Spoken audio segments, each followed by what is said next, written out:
The man that I'm with right now is Herbie Cox. Herbie is the lead singer of the Cleftones. He wrote many of their hits. And we're talking about the foundation of Doo Wop. Way back in the beginning. I'm talking 1955. We were early on in the game. You were at the beginning back in, we're talking 1955, right? That's correct. We were youngsters in high school, Jamaica High School in Queens, New York.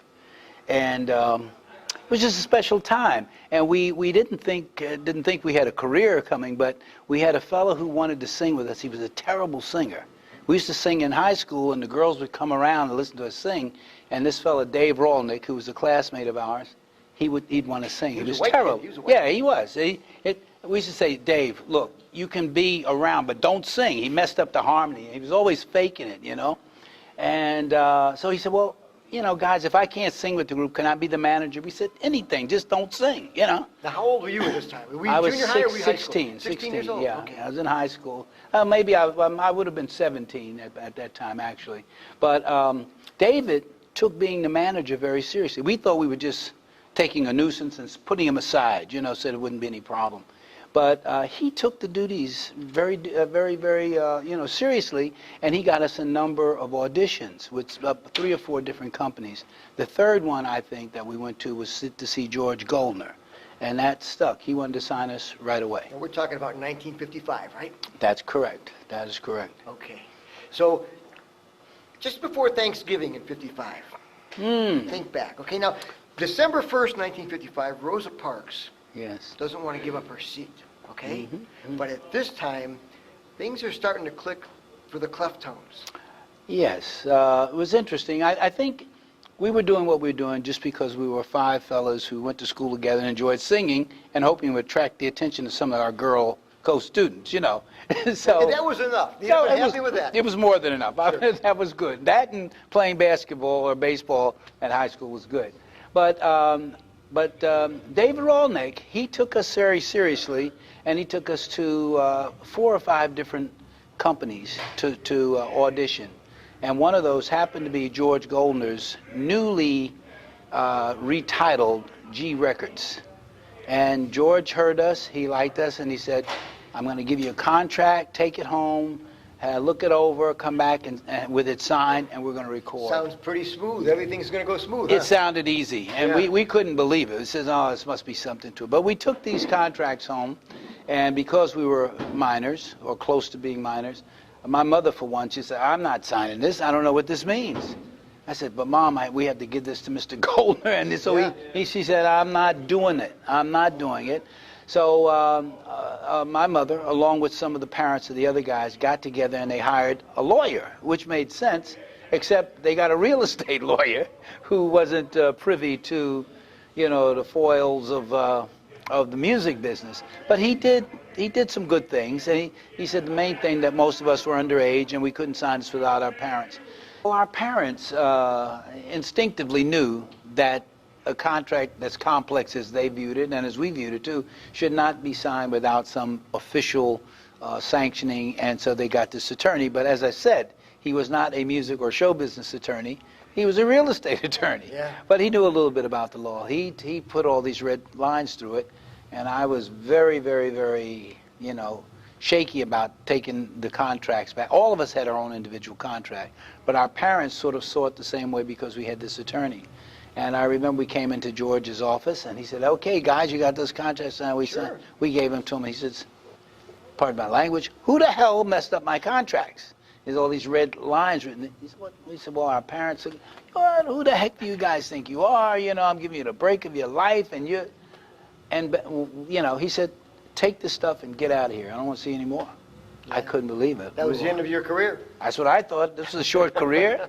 And I was angry with my mom. I remember I came home and my mother said, how'd you make out? I said, not so good, Mom. You know, to let her know I was just unhappy.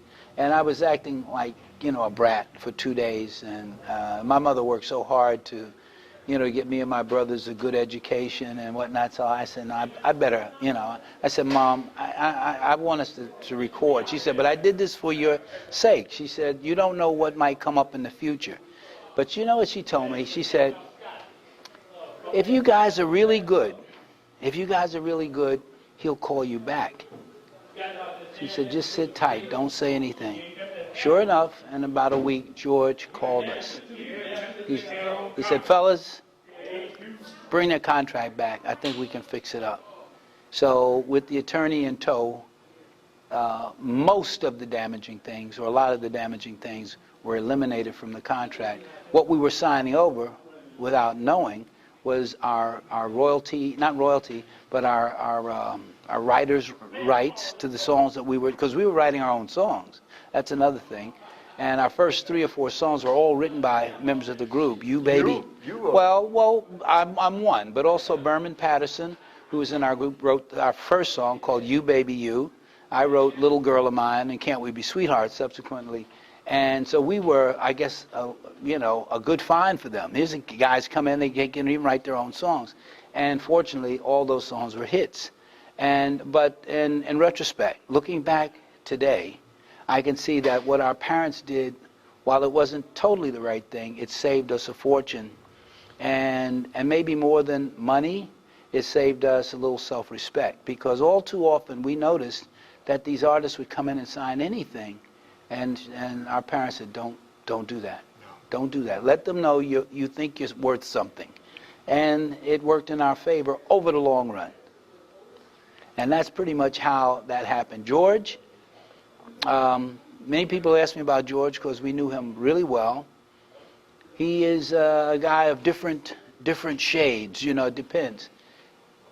You can't overlook the fact that he tried to sort of take advantage of youngsters like ourselves and our parents who were not professional people or legalese, Right. And so that, is, I try to excuse that.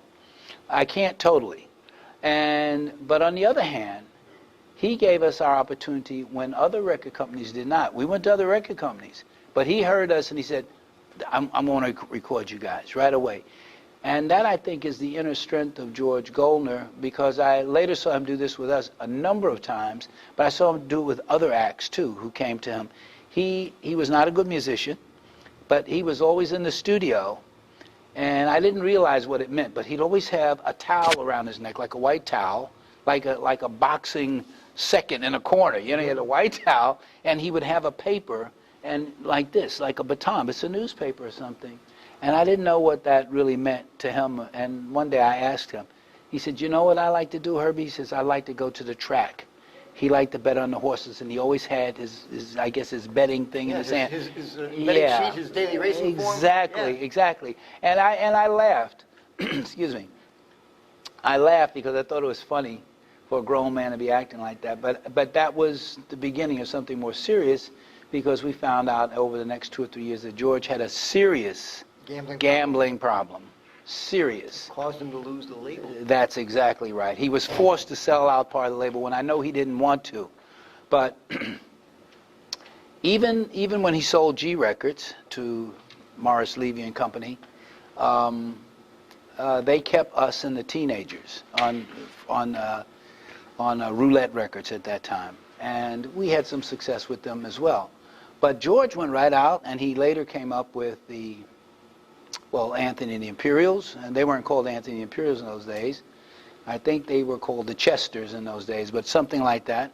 And then soon after that, through the help of Richard Barrett, who sang with a group called the Valentines, they had the Chantels. And a number of other acts, who went on to have prominent hits and have a major impact on the music business.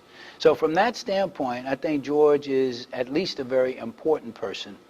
He had sort of a knack to understand and to pick out. We did 10 songs, he could pick out the 2 or 3 that he thought were most commercial. And he could tell us why. And this is why. The kids want to hear this. Your audience are kids. And it was primarily. Although we picked up some adults along the line too. But he had an instinct, and for the things that I could tell you that he should have handled differently, he had a good heart beyond that. Once you were with him, he was with you 100%. And I personally ended up liking George. I regret some of the things he got away with early, but, that's the way human beings are. They're flawed. All of us.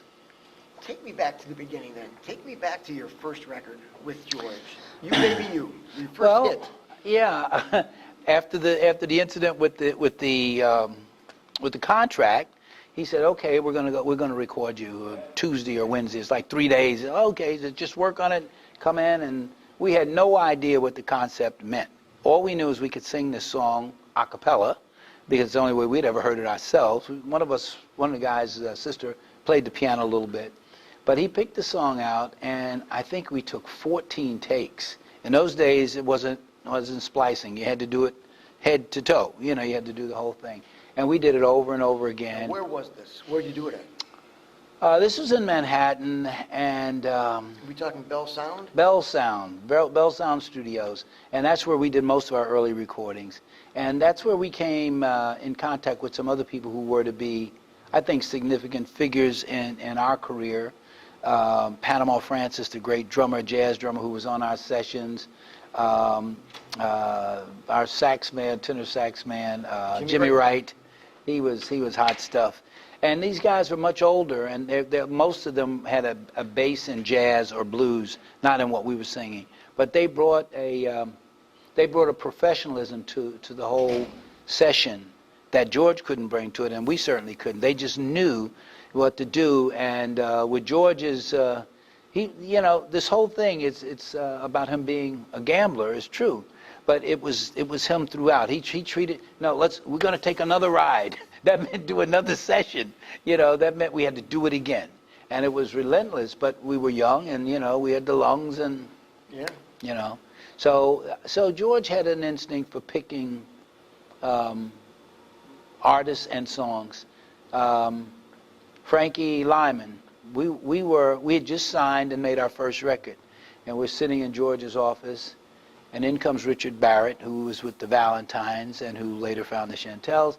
He found this group, and so he said, and we were getting ready to leave the office, and George said, "Wait a minute, stay here. I want you guys to tell me what you think of this group." And I love Herman Santiago, and Jimmy Merchant. The last two of the original Teenagers are still alive from those days. But they sounded awful when they first sang. What's the name of the group we're talking about? I don't know. I think they were calling themselves the Teenagers at that time, but I'm not 100% sure. Coupe de Villes, they call themselves. Yeah, they had a Villes. couple of the names. And the M-Rhymes, what was it? They had a couple different names before they settled on. As a matter of fact, George gave them the name Teenagers. Is that right? Okay, well, what I remember, though, was significant. We were just finishing up. We were sitting in his office ready to leave. And he said, no, stay here. I want you guys. I think one or two of our guys had gone. But I was there, and certainly Warren Corbin, the bass in our group. We were sitting on this sofa, and George says, "I want you to listen to these guys and tell me what you think of them." I mean, we're far from being critics, but. So they came in.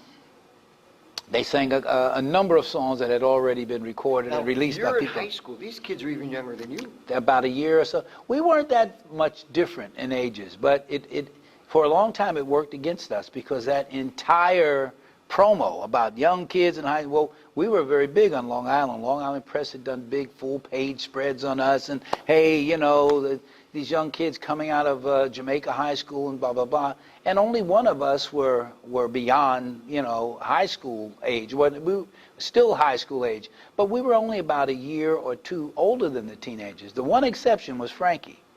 Now, Frankie, they said he was 14 or something, but he was a year or so older. But because he was small, they used that to make him sound even younger. But I think the significant point that I remember is this. We're sitting there, watching these guys. They're 5 ragamuffins, really. Yeah. And we're saying, what are these guys doing? So Herman was singing some songs. He was singing the lead on several songs. And I could see the way George was looking at him. He didn't like his sound, Herman's sound. Herman had a very heavy accent, Hispanic accent. And it was hard to make out what he was saying. And so after a little while, they sang, Richard Barrett said, "Sing Fools." That's what he told her. Sing Fools for him. And he said, okay. And so Herman goes over, and we're all in the same room. And there's Herman singing, "Why do the birds sing so gay, and the lovers, they wait the break all day? Why do they fall in love?" And George was going like this, and he went, what is he doing, I guess. And you know, I could certainly hear Herman's accent, and I felt bad for him because I thought George didn't like it, which he was not happy with what he was hearing. And he was looking and looked at me. I was sitting on the end of his couch, and he was there at his desk. And I'm just a novice singer myself. We got that one record out, You Baby You, and we'd just been looked in the charts, and we, oh, this guy, new smash it. And I look over like this, and George said, Herbie, what do you think about this kid singing lead?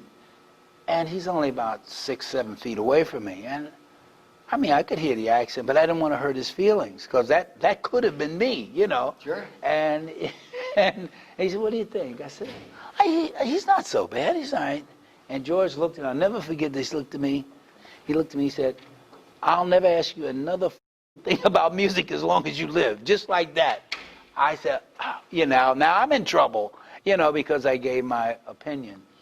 But it was pretty obvious that Herman wasn't the right person to sing lead. And George said, let me hear that little kid in the back sing, because Frankie was doing the high tenor. He said, can you sing this song? And he said, I don't know the words, Mr. Goldner. And Herman said, I'll show you the words. Herman stood next to him and prompted him on the words. Why do birds sing so gay? Now, I don't know when I found this out. Probably was sometime after that event. But Herman told me personally that song, he wrote the song for a young girl named Barbara Dance, who we all knew, who he had a crush on at the time. And he wrote it for her as a poem. It was not intended to be a song, but they turned it into a song. And that's a very important point, because some almost 30 years later, when we went to court to decide who was the author. Morris Levy. That's right. Morris Levy's name was on the recording by that time, as was his name on my songs, like Little Girl of Mine also. And so we had an attorney that we shared. I'm jumping some time. But it appeared that my testimony was important, because I said, no, the writer of the song, as far as I know, was Herman Santiago. I was there when he came into the office. Richard Barrett, fortunately, was still alive, and he could corroborate what I said, although he didn't come to the trial. And P.S., the teenagers won their case based on that. At least temporarily they won it. And it helped me too, because it wasn't over Little Girl of Mine. It was the fact that we signed documents without our parents there. In my case, that wasn't quite true, because I told you we had got an attorney, but it all had got muddled, and then the attorney presented me the same way. Well, they were forced to sign. Herb Cox wrote Little Girl of Mine and Can't We Be Sweethearts, and he was forced to sign this stuff too. We had an attorney, as I told you, but that enabled me to net some money back to the Morris Levy family, and frankly, they were glad to try to pay us off and just get rid of it, because they had a lot of legitimate business now. Morris had died by this time, so it was easier to talk. It wasn't easy, but it was easier. And I think that's the significant role that I think I played in that. The teenagers won a very, very big settlement, very big. I've forgotten exactly what it was, but it was something in the area of something like $200 to $300 million, millions of dollars. And this was based not on what they did, but on the record that was produced when Diana Ross re-recorded Why Do Fools Fall in Love. And in this time, Frankie is dead, and Morris's name appeared on it alone, not Herman, who wrote it. So for reasons that I don't quite understand, except I know Herman very well, he's, you know, a person who's not really that gregarious outside. He's a very serious guy, and he insisted that he wrote the song with Jimmy Merchant. And that, I love Jimmy, but it's not true. Herman wrote the song. But that's the way it went in court, and they won. They won the settlement ruling. And I benefited from it too. So not to the same tune that they did, but I remember this. About at that time, I'd started to try to produce some shows, and I did some shows out in Long Island, and I had some pretty good success. I lost some money too, but I was doing that at that level. And I had a friend who told me, Herb, why don't we manage these guys? And I said, look, I know these guys all my life. And while I love them, they're not manageable. They used to argue with each other all the time. I know them. Yeah. They'd have feuds, and one of them would come to us to try to settle it between them. You know, they're good guys, but it was a bad blend. That's all I could say. When they announced the verdict, the people, it was a crowded jury room. People got up and applauded us, and they said, yeah, we know you guys wrote this. We know you guys got cheated. They took advantage of you guys as kids. It was really nice. And the judge took us in the chambers, and he said, I'm happy for you. He said, I have to be unbiased. He said, but I'm happy for you. He said, but do not go to the press. Do not, release anything in a newspaper that might contradict your testimony in this court. And everybody said, sure, He said, don't do it. He said, because if you contradict yourself, it's very possible. They have the right for appeal based on something that contradicts. And he said, and they could drag this on another 4 or 5 years. You don't want to do that. Everybody said, yeah. Teenagers went out to, just coincidence, teenagers went out to, I believe it was Los Angeles, where they had the Rock and Roll Hall of Fame introductions. And it was a special election. And they were getting some acts who they thought should have been in earlier but weren't for some reason. One of those acts was the teenagers. And me and my partner, we had mixed feelings about supporting. We sent someone with them to watch them, to chaperone them. And this woman was a really good, sharp publicist. And she said, I got to lock these guys up. They're talking to everybody, And the bottom line of all that was that I think it was People magazine or one of those magazines got to Jimmy Merchant and said, tell us about what happened. And he said, well, I'm not allowed to do this. And they said, we'll pay you $500. And he did it. And he talked up to them openly. And not more than a couple of weeks after that article came out, the Levy family came back and filed for a retrial because there were statements that he made in that interview that contradicted what he had said. Did they get a retrial? Yeah, they got the retrial, and it drug on and on for years. Finally, a settlement was reached at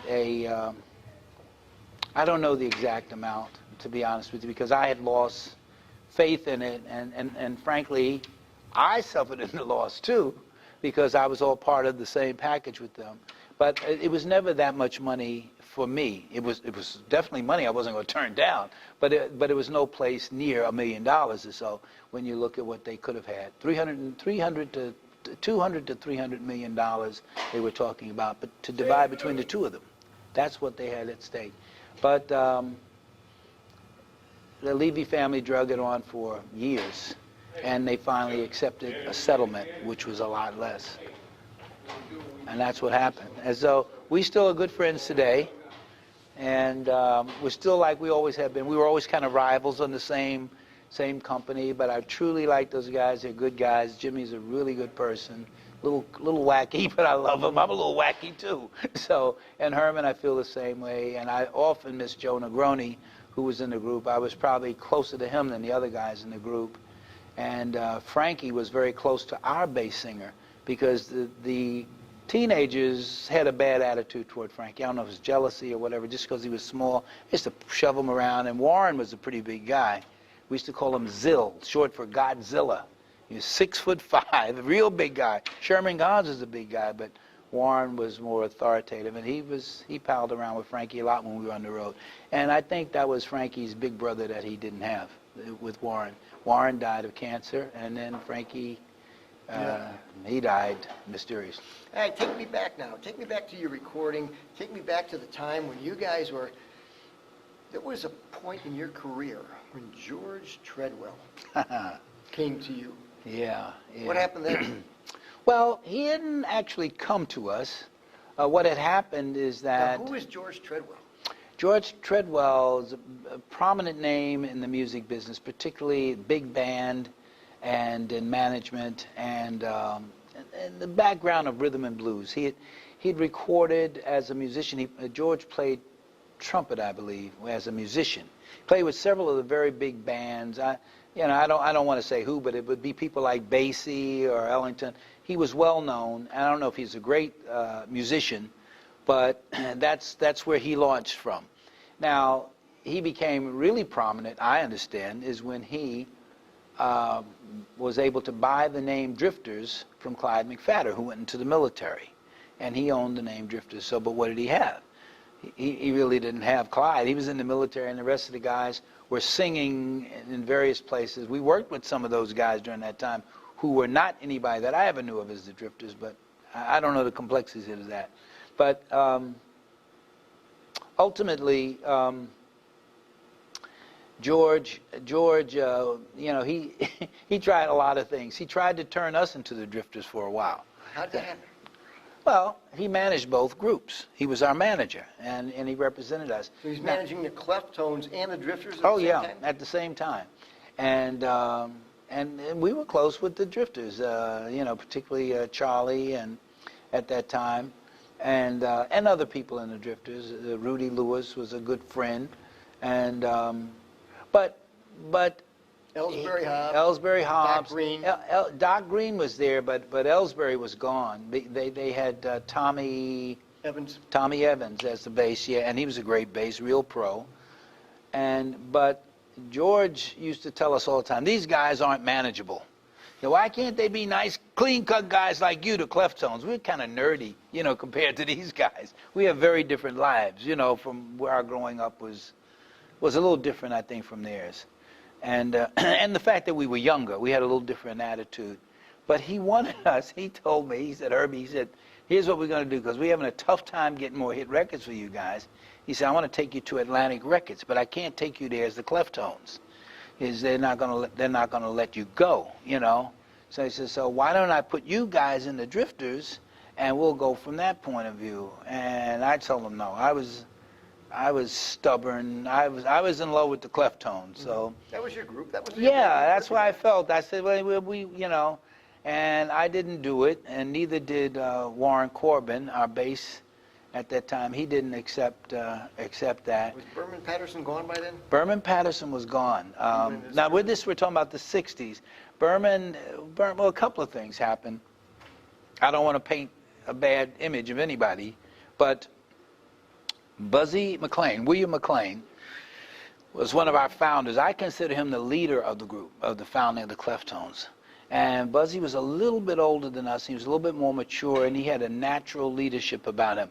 He wasn't the most talented guy in the group. He's probably maybe the least talented from a singing standpoint, but he knew how to organize better. And I think the trump card that he had is that his mother had a beauty shop, and in the back of the beauty shop they had a piano, and they'd let us rehearse there. So that was our rehearsal place, and it was great because Buzzie had a sister who was gorgeous, about 5 years old. All of us had a crush on her, and we would sing, and if she came and said, that sounds nice, guys, it was great. We called her Sissy, and we wanted to satisfy her.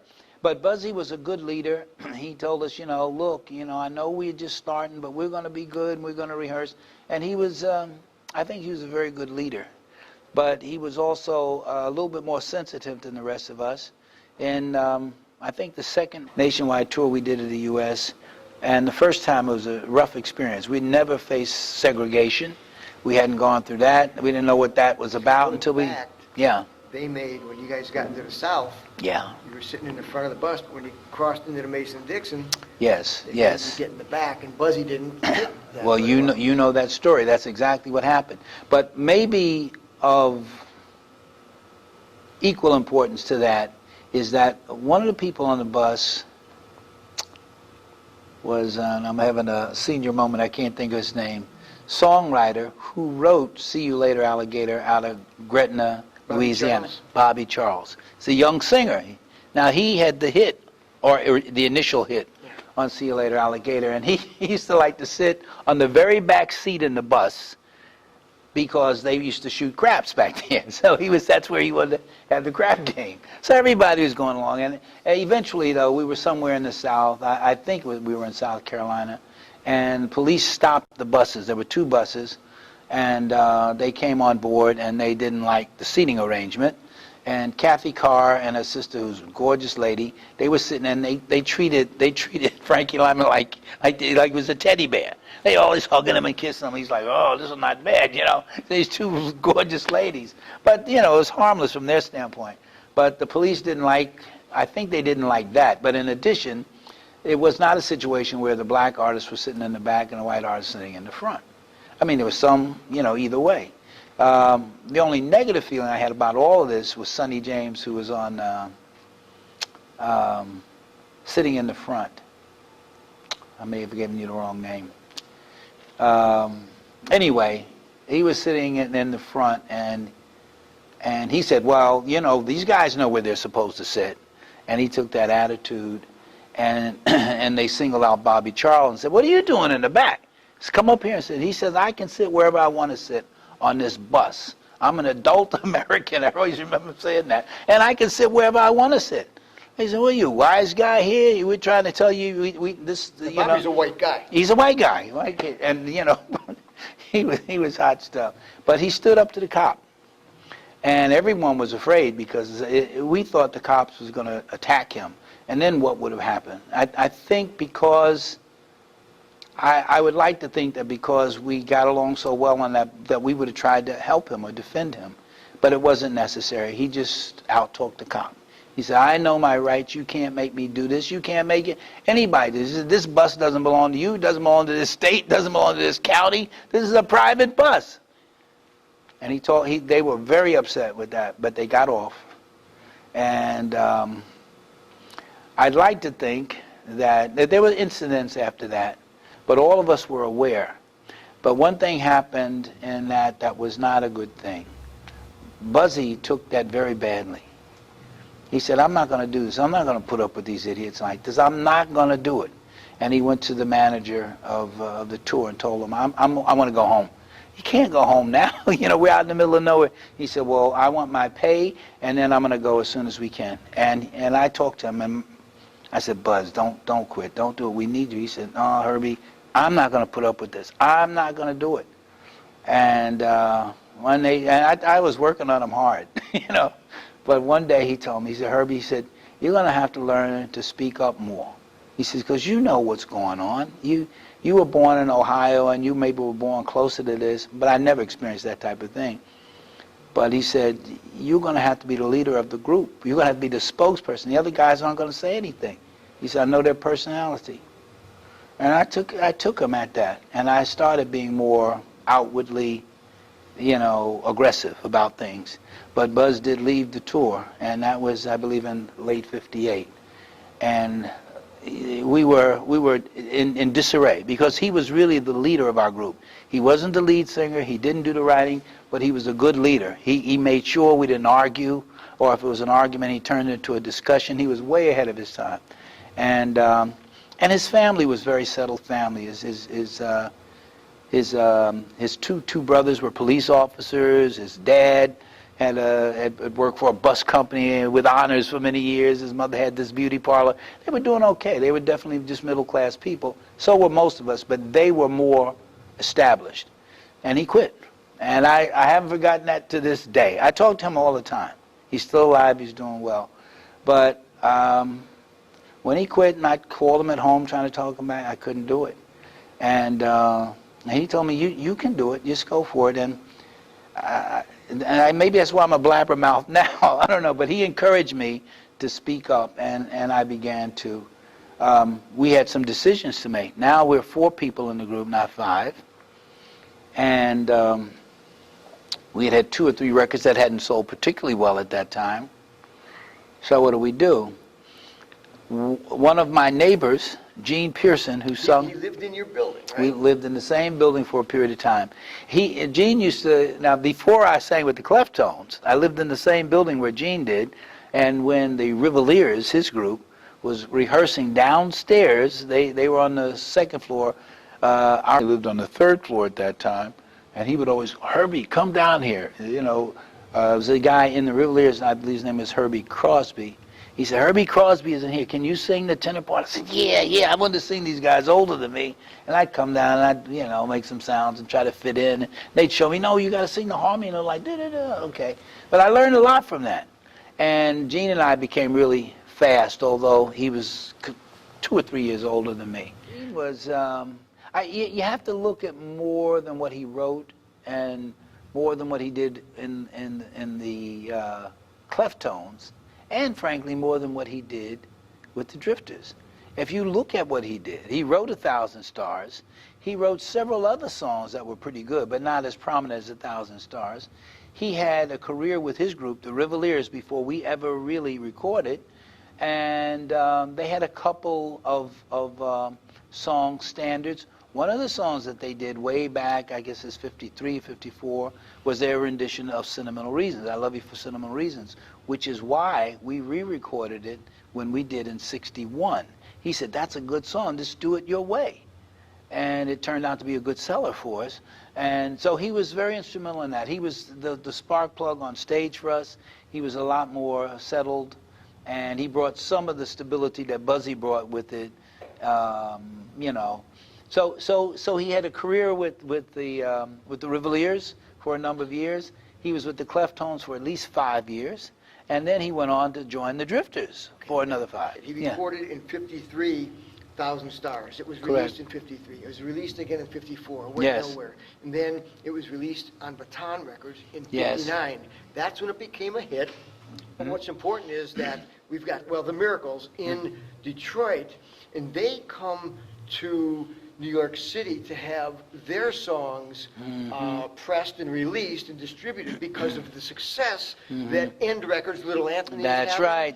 And the success that Gene Pearson and the Rivaliers had on Baton, because they went to both record labels before they started. All that's so significant, and you were there. You're with Gene, and he's part of your group. So, tell me about Gene and about going back to 53 and about 1,000 Stars. Well, 1,000 Stars, I can only tell you, was a hit, and I was proud of Gene because I knew him well. He treated me almost like the little brother he never had, and I looked up to him. He was really a terrific guy and self-confident, and I learned a lot from him too.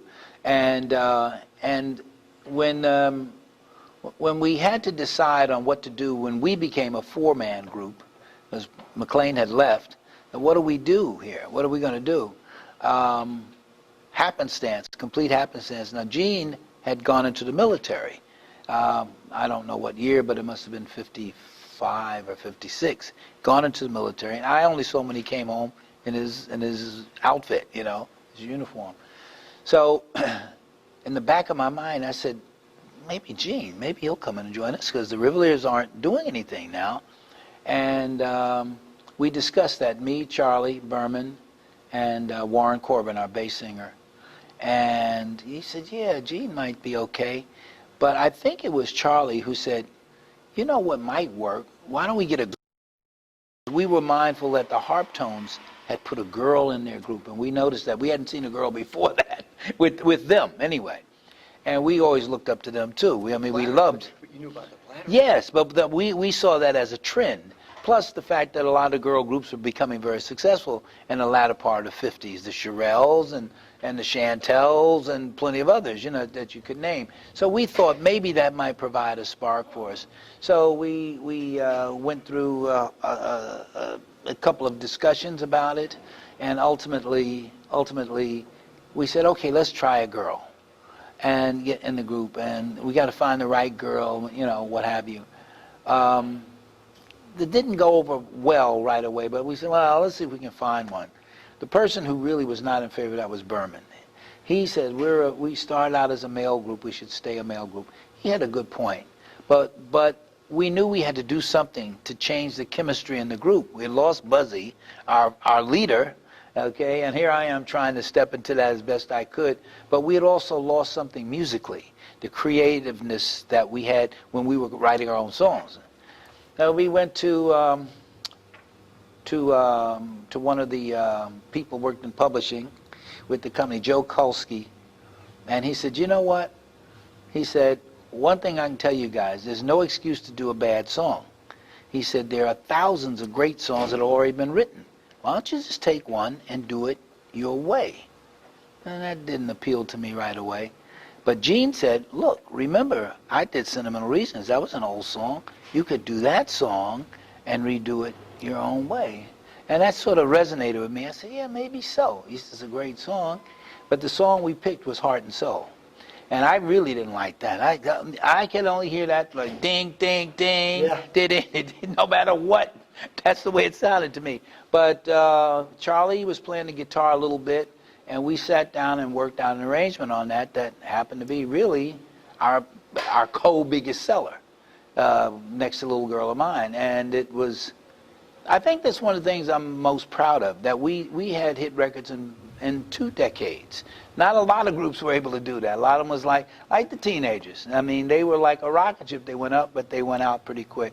And they're back today, and they do a good job. But their record career wasn't very long. 18 months? Yeah, wasn't very long. So, like I said, I'm proud of the fact that we had hits in both the 50s and the 60s. I think that's important to show some longevity. And I think we would have done better if it hadn't been for the war we had with, I call it a war, but the battle with the Levies to get out from under the contract. We had plenty of places to go. Henry Glover, who did Drown in My Own Tears, he was our A&R man. He loved us. We could go to his house and work when we worked on ideas, and I think we were just ready to break out, as they say. But we had this contract dispute, and we finally got out of it. But by that time, the real opportunity was gone. And the fact that we wanted the girl, and the fact that... Now, who was the girl that joined you? Pat Spann, Patricia Spann, very nice girl, attractive girl, a great voice, very good voice. Gene introduced us to her, and because he knew her sister, and Pat Spann had a very good voice, and she became a member of the Cleftones, the first female in the Cleftones. But Berman took such exception to it that he quit, and we said, look, you know, everybody has an opinion, and ours is as good as yours. So why should the 3 of us yield to you, you know? So, but he was stubborn, and we were stubborn, so he was gone. And Pat was there, and our second or third session is where we came up with Heart and Soul. And although it wasn't as big a hit as Heart and Soul, I Love You for Sentimental Reasons was a successful record as well. And that kind of reestablished us, because now we're working with other people from a generation that we hadn't seen before. There was no Laverne Baker there, the people who we grew up with, and a lot of the groups had changed. Pat sang lead, what was the song now? Glory of Love? Yeah. Yeah, so I take Gene as being responsible. Gene sang with us along with Pat Spann for a good while until finally, you know, the constant, you know, intrusions by George, our manager, got him to leave the Cleftones, and he went and joined the Drifters. And he's on about 5 or 6 hit records with the Drifters. Yeah, so, 62 oh, yeah. And Up on the Roof. Yeah, and he sang with Charlie Thomas on Sweets for My Sweets. That's right. And My Little Girl Is Smiling. When My Little Girl Is Smiling, yeah. All those great songs. So he and Dionne Warwick was singing background for yes, him when he was that's there. right. I said to Charlie one day, I said, Charlie, could you fix me up? I'd love to speak with Gene Pearson. He goes, Tom, you're 1 year too late. He just last year. Yeah. So I didn't know that. And I was at his funeral. I was one of the people at his funeral. Well, you know, I got to get ready to go on. That's the rest of the guys are getting dressed. You're going to be up on stage in a few minutes, right? In a few minutes. So why don't you come out and take some nice shots of us there? You got it. Okay. Thanks, buddy. My pleasure. See you upstairs. Okay.